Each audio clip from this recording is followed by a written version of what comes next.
Welcome to my channel. How to update firmware on HP printer.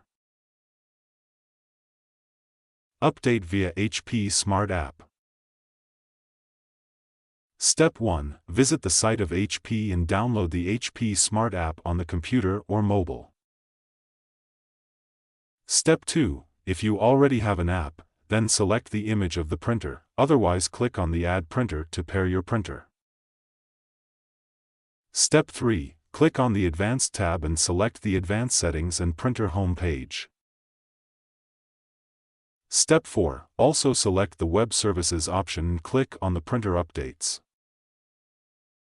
Step 5. After that it will update automatically the latest firmware of the printer.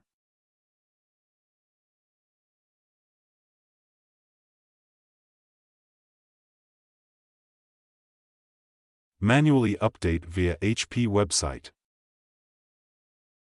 Step 1. Go to the HP website and then click on the three dots at the right corner of the screen. Step 2. Select the software and driver you will enter into page.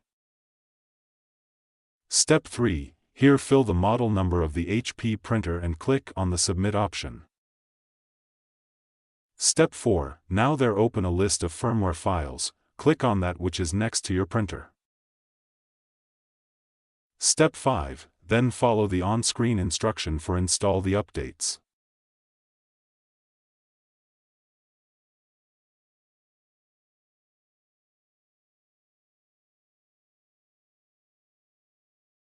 Thank you for watching.